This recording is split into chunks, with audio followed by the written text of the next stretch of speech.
Olá, olá, meus amigos. Cá estamos nós novamente. Educando com a Bíblia está de volta. Foi um bom tempo, né? Pois é, faz um tempinho que a gente não grava nada aqui. Foi um hiato. Bom, pessoal, estou muito feliz de estar de volta. Dessa vez muito bem acompanhada com o meu marido. Se apresenta. Eu sou o Panagiotis, o pessoal me conhece como Paná, esposo da Marciele, e vamos colaborar aí com esse primeiro podcast aqui, dando continuidade ao projeto. Pois é, pessoal, tanto tempo longe, dessa vez a gente vem num formato diferente de podcast. E eu quero voltar de onde nós paramos. A gente parou ali falando sobre provérbios e o Paná tá aqui justamente porque eu pensei que ia ser muito interessante a gente trazer uma visão que fosse não só eu como mãe, mas ele também como pai, né? Uma figura masculina, que vai poder trazer talvez uma visão diferente, que às vezes nós como mães a gente puxa, né, para um lado mais emocional, para mãe, mulher.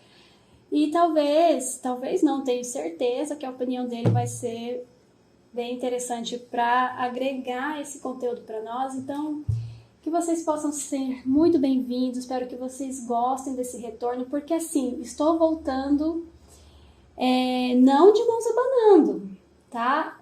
Para vocês que falam assim, nem quero continuar assistindo, lembrando que Provérbios 19 já vem com um assunto bem polêmico, que é o verso ali falando não se exceda a ponto de matá-lo, né? Tá aqui em Provérbios 19, a gente parou bem nesse provérbio, que eu sei que vocês queriam muito falar sobre isso, e a gente vai falar agora. Mas se você tá com um pouco de pressa, tem algo bem especial, que é o e-book Desvendando a Vara Bíblica. Sim, pessoal, o e-book saiu. Um assunto super legal para vocês, muito completo, com todos os mínimos detalhes. Então você fala assim, não, eu quero logo adquirir o e-book. O link vai ficar aqui, tá? Na descrição do vídeo, para você adquirir. Vamos conversar sobre isso aqui agora, mas é claro que eu não vou conseguir, né, trazer tudo que o e-book tem para oferecer para vocês sobre esse assunto, porque lá tá bem específico sobre isso, tá bom? Então essa é a novidade que eu tenho para vocês. Não voltei de mãos abanando, não queria isso, então a gente voltou com tudo. E o tempo, ele é importante para a gente aprimorar, né? Então a gente voltou muito melhor do que antes, né, com muito mais sabedoria. E vamos falar sobre Provérbios 19, né? Vamos parar de boas-vindas e vamos conversar.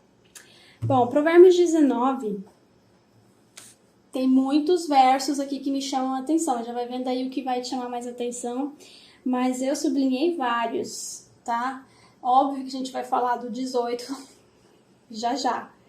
Mas o primeiro verso assim que me chama a atenção é o verso 2, de 29 versos, né? São bastante, vários versos. Mas o verso 2 me chama bastante atenção, porque lá, e aqui eu tô na versão transformadora, tá, pessoal? É uma versão bem fácil de entender, bem assim, moderna, vamos dizer, né? Bem no contexto atual, então às vezes fica bem diferente, por exemplo, da versão do Paná, que vai ser a Andrews, né? Essa aqui é a versão Almeida revisada e atualizada. Isso. Então, com certeza vai ser diferente. Então, a gente vai conseguir comparar as duas versões. Então, no meu verso 2, está escrito assim: de nada adianta o entusiasmo sem conhecimento. Aqui, por exemplo... A pressa resulta em escolhas erradas. Aqui, por exemplo, não é bom proceder sem refletir, e peca quem é precipitado. É a mesma coisa, né? Só que aqui tá numa versão bem fácil de entender. Então, isso aqui me chama atenção logo de cara, porque... Aí tem um comentário aqui na Bíblia que fala assim, ó, sem refletir, né? Desinformado, que é precipitado. A pressa pode causar erros. Sim, e aqui tá falando sobre isso, né? Eu tô lá animada, entusiasmada, como diz aqui na minha. Não tô com todo o conhecimento que eu tenho sobre aquilo, mas mesmo assim eu tô indo para fazer alguma coisa e eu acabo tomando decisões erradas por causa disso, porque eu me apressei. Eu acho que eu vejo esse verso assim como eu não analisei toda a questão que eu deveria analisar. É por isso que ele fala que e peca quem é precipitado. Por quê?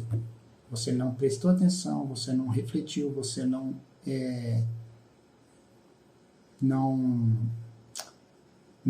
pensou, não colocou todos os pontos em questão, e você pode estar tomando uma decisão precipitadamente e acaba pecando por conta disso.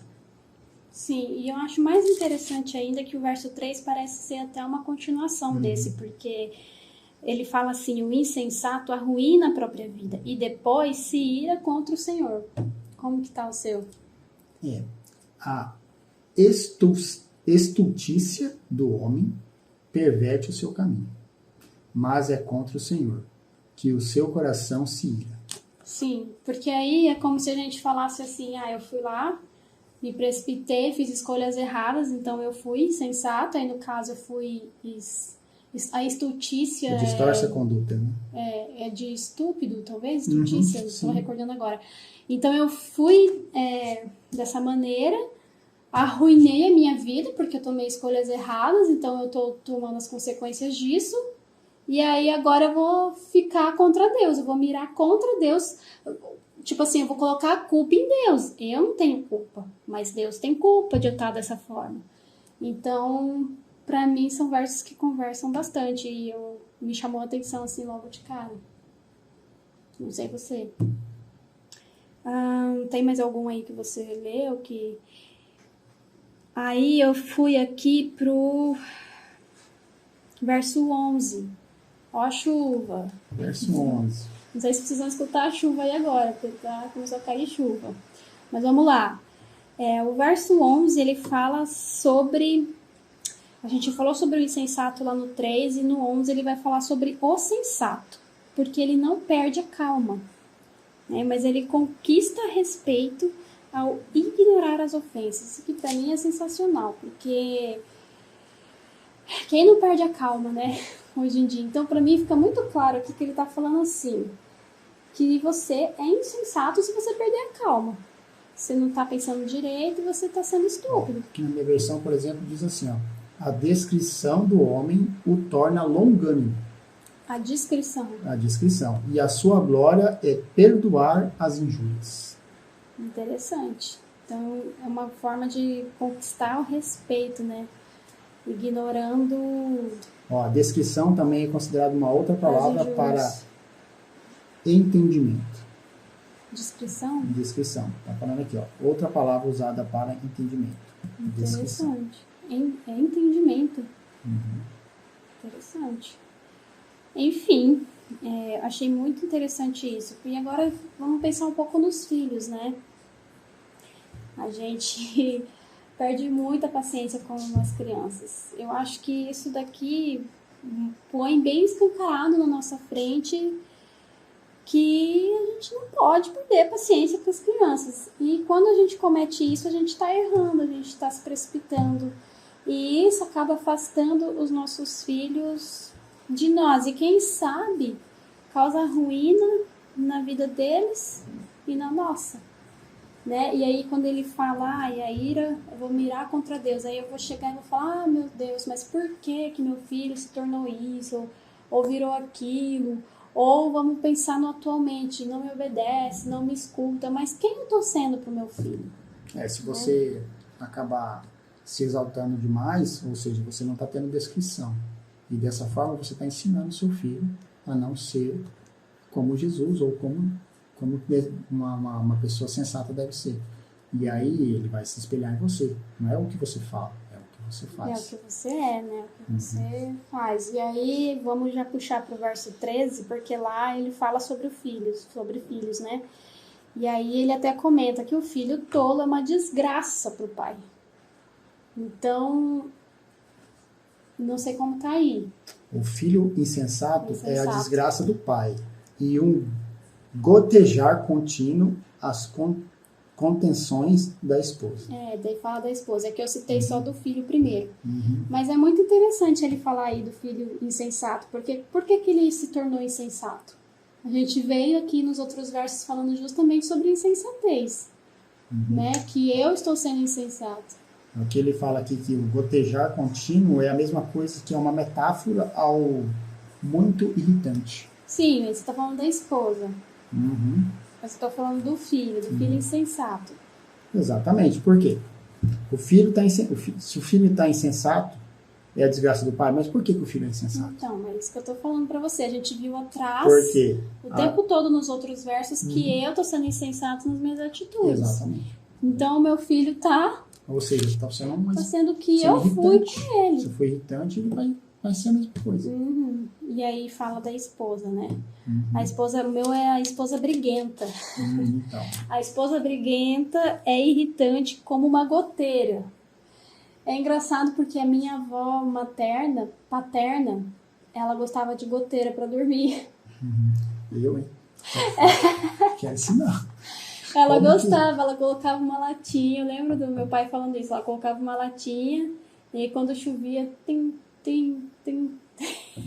Isso pra mim não funciona. Pra ela era bom, mas realmente chega um momento que é irritante, né? E, enfim, aqui ele tá falando da esposa. É importante. A mulher, eu acho que ela traz um clima pro lar muito grande, assim, muito importante. Não sei, tô tentando achar a palavra. Mas, principalmente quando você passa muito tempo em casa com as crianças, eu acho que isso vai dizer muito do ambiente que você tá. Né? Aí, se a esposa é briguenta, o filho vai ser tolo mesmo, vai ser insensato, porque quem é que aguenta um clima desse em casa, né? É uma coisa... Enfim. Aí, a gente pode aqui falar sobre o verso 18, finalmente, então, né? Esse verso, aqui na minha Bíblia, ele já tá bem autoexplicativo. Então, eu prefiro que você leia aí na sua versão. Tá, o verso 18. Castiga teu filho, enquanto há esperança, mas não te excedas ao ponto de matá-lo. E aí? O que é exceder ao ponto de matá-lo? Gente, é porque, assim, não vou ter tempo de falar, como eu disse pra vocês, tão profundamente sobre esse assunto, mas se você estudar a origem do verso, ela não é bem essa, é bem diferente, tá? Então adquira o e-book que você vai descobrir, não tem como eu tratar muito disso aqui. Mas, peraí só um pouquinho, meu bem. Mas a gente tem que analisar... Eu posso ler só a minha versão, que já vai esclarecer muita coisa? Discipline seus filhos enquanto há esperança. Do contrário, você destruirá a vida deles. Fica bem fácil de entender, né?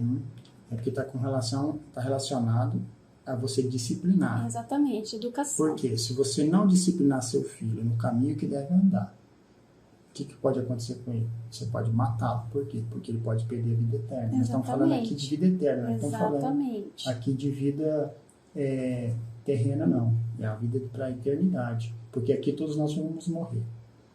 Mas a questão é, se você não disciplinar seu filho, você pode estar deixando de mostrar o céu para o seu filho. Por quê? Porque a disciplina é importante para que nós possamos seguir a Jesus, seguir a Deus e fazer o nosso melhor.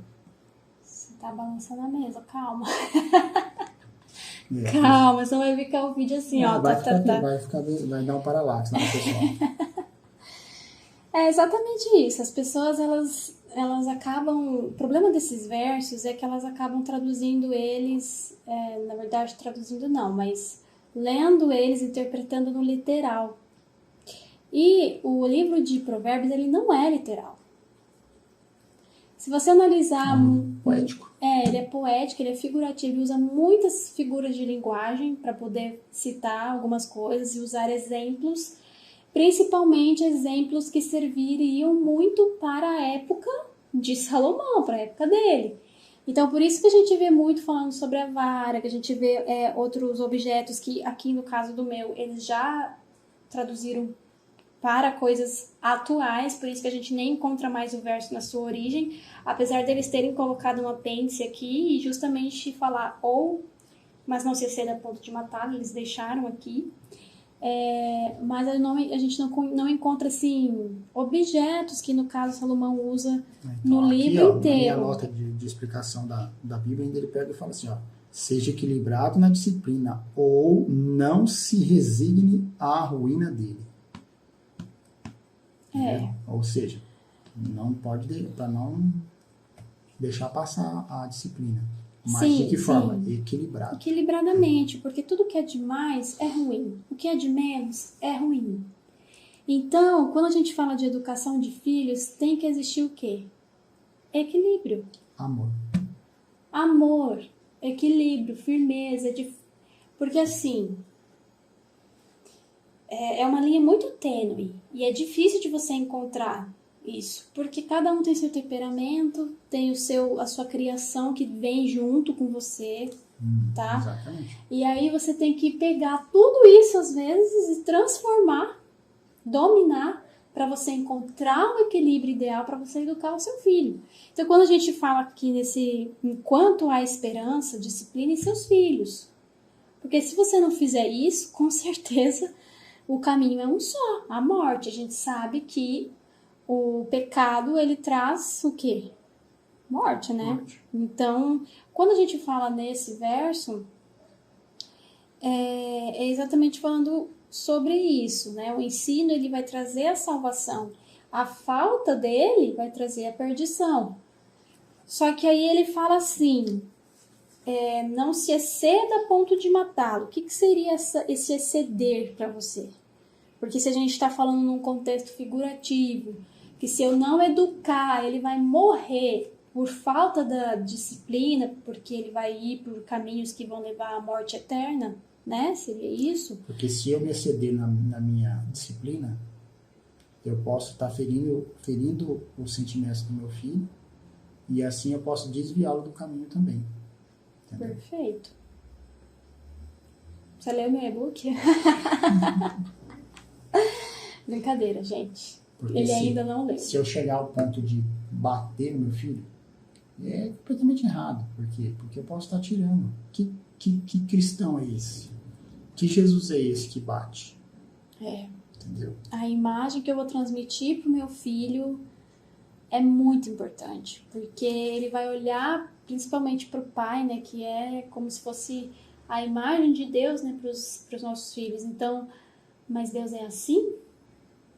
É bruto, é violento, eu não posso errar, que ele não me Deus perdoa. Ele é firme. Né? Por isso tem que ter o equilíbrio para tentar mostrar isso para as crianças, né? Porque eu não posso deixar passar, mas existem maneiras ideais de educar uma criança. E a gente encontra isso na Bíblia. A Bíblia tem os métodos, inclusive se você estudar Gênesis, não lembro se eu cito muito isso. Eu acho que cito isso no e-book. Tem sim um capítulo só sobre Gênesis. Lá fica muito claro a forma como Deus ele educava, né? Como ele educa, como que é a metodologia de ensino de Deus. Deus Pai mesmo, Deus Pai. Porque ele falava diretamente, né, com Adão e com Caim e Abel. Então, naquela época ainda não tinha Jesus. Era Deus Pai. Na verdade, a Trindade sempre existiu, né? Mas o que eu quero dizer é que Jesus não tinha ainda vindo à Terra, né? Não como Salvador. Não como Salvador. Porque foi ele que criou junto com Sim, Deus. Sim, isso que eu tô falando, não tinha vindo ainda à Terra. Não, ele não tinha vindo para salvar. Por quê? Porque o pecado já tinha existido. Caim e Abel. Então é porque é pós-pecado. Foi pós-pecado. Então não tinha voltado à Terra como Salvador. Isso. Né? Mas ele já estava presente desde o começo. Isso, mas quem conversava com eles era Deus Pai. Deus Pai. Jesus também? Sim. E aí fica muito claro ali os métodos que Deus ele usava com eles para conversar, para mostrar o erro, né? É bem interessante mesmo. Então a Bíblia ela tem um método direto de Deus Pai e a gente às vezes ignora, a gente não estuda como deveria estudar. E esse é o problema desses versos para mim, é esse. As pessoas elas leem, elas não examinam como a Bíblia manda examinar. Né? Então você faz uma leitura rápida, você vai falar assim, opa, peraí, é para eu bater até... Tá com sinal vital ainda, então tá tranquilo. Tá tranquilo, é sobrevivente. Gente, uma criança não é sobrevivente, ninguém deve ser sobrevivente. Eu acho tão... Porque as pessoas usam isso, mas eu apanhei e sobrevivi. Não morri. Gente... olha, alguma coisa ficou para trás. Algum trauma tá ali, alguma coisa Pode ter complicada certeza. para ser resolvida, porque é uma violência. E se a gente for ler Provérbios, continuar lendo, a gente vai ver que Deus, ele não tolera o perverso. E o que é perverso? O que é perversidade? É violência. Se você for procurar no dicionário, é violência, é o homem violento. Perverso é o homem violento. Então, como que a Bíblia pode se contradizer? Fica aí o questionamento para você. Tá? Não sei se você já pensou nisso, mas é muito mais fundo o negócio. Então, é o que eu falei, não tem como a gente ficar aqui um tempão falando sobre isso, porque são muitas nuances, muitos detalhes, questões de tradução. Mas o que eu queria que ficasse claro assim para vocês é que você precisa disciplinar teu filho enquanto você pode fazer isso, né? Enquanto você vive, enquanto seu filho vive, enquanto ele está debaixo do seu teto, você faz o seu melhor, você estuda, você aplica isso no seu lar, faz tudo o que você pode fazer, tudo, para que você garanta que no final a escolha vai ser somente dele, né? Mas você deixou tudo ali alinhado, você ensinou o que tinha para ensinar, você fez da melhor maneira que você sabia para o seu tempo, e isso é muito importante. Você mostrou o caminho da salvação, né? A partir dali, filho sai de casa, ele sabe o que é o certo, né? Então, tendo essa paz no coração, teu filho sabe o que é o certo. Se ele escolher perdição, a culpa não vai ser sua, porque você fez a sua parte. Então, não destrua a vida do seu filho. Discipline ele. Certo? O verso quer dizer isso. Discipline ele. Mas também não vai exagerar. Não vai dar uma de autoritário, tem que ser do meu jeito, pronto, acabou, porque isso também não funciona. Deus nunca espirra. E a Bíblia fala converter o coração dos filhos ao nosso. Eu tenho que fazer isso. Eu não tenho que afastar. Eu acho que isso aí é um problemão. Se o seu filho vê amor em tudo que você faz, não tem por que ele não seguir. E se ele entender que o que você faz é por amor e não medo. Não medo, exatamente. Né? A questão é o medo. Porque por isso que eu falo, é uma linha tênue. É aquela confusão que o pessoal faz do Deus do Antigo Testamento e Deus do Novo Testamento. De achar que o Deus do Antigo Testamento é tirano. Não, ele é firme. Ele é justo. Ele é justo. E normalmente... A justiça, para existir a justiça, tem que ser tomadas algumas decisões difíceis. Decisões difíceis, mas que Deus sempre advertiu antes. Foi sempre advertido. Mas o povo insistia em errar e colhia as consequências. Exatamente. Então, as pessoas esquecem disso. Não é que Deus chegou lá e falou, não, você vai morrer, pá. Gente, nunca foi assim. Se você ler toda a história, você vai ver que Deus avisa uma, avisa duas, às vezes avisa até 3. E o povo insiste em errar. Né? Exatamente. Mas eu acho que a gente conseguiu falar sobre esse assunto, né, da melhor maneira possível. Se você continuar acompanhando, né, nossos episódios, está aí atento às redes, você vai aprender muita coisa. Isso vai te ajudar nessa questão aí de ensinar o teu filho. Lembrando que todos nós erramos, mas estamos também todos juntos tentando acertar e aprender. Bom, e a gente falou sobre isso e o verso 20 fala justamente isso, ó. Obtenha todo o conselho e instrução que puder, e você será sábio para o resto da vida. Como que tá aí? Ouve o conselho e recebe a instrução, para que o seu seja sábio e nos teus dias de por vir. É isso, gente. Então, para estudar, para ouvir, para ler, né, para entender. Escrevi um e-book inteiro para vocês, só falando sobre esse assunto. Então, assim, permanecer na ignorância não é sábio. Você se perde muito, você perde ali uma oportunidade muito de aprender, de trazer instrução para a sua vida e conseguir transmitir isso no seu lar. Então, se você estuda, você vai ser sábio para o resto da vida. Olha que interessante, né? Então eu acho que esse provérbio 19 é isso que a gente tem para falar. Eu acho muito interessante a forma como é abordado, né, todo esse assunto, e às vezes o próprio capítulo vai linkando, né, um verso com o outro. E tem muito, assim, que a gente poderia continuar falando, mas eu acredito que foi um pouco esclarecedor falar sobre Provérbios 19. E tem algumas palavras finais. É isso aí, pessoal. Adquiram o e-book. Porque realmente, gente, está muito interessante. É um e-book que você consegue ler em um dia. Se você estiver bem afoito, você consegue ler em um dia. Ele tem 24 páginas. E, inclusive, eu mandei, né, para minha mãe. Ela fez uma... como é que chama? Revisão. Uma revisão ortográfica. E ela leu todo o livro em um dia. Eu nem acreditei. Ela foi a primeira que leu. E ela falou assim pra ela, ela é suspeita porque ela é mãe. Mas ela disse, seu livro tá perfeito. Eu achei só um erro de concordância, arruma aí. E já arrumei. E eu fiquei chocada porque eu falei assim, mas você já leu tudo? Ela falou, já li tudo. Então é uma leitura que é gostosa porque vai te instigando e você vai querendo ler para chegar na conclusão e aprender o que você tem para aprender ali. Tudo sobre o assunto. E realmente eu espero que vocês gostem porque o objetivo é esse.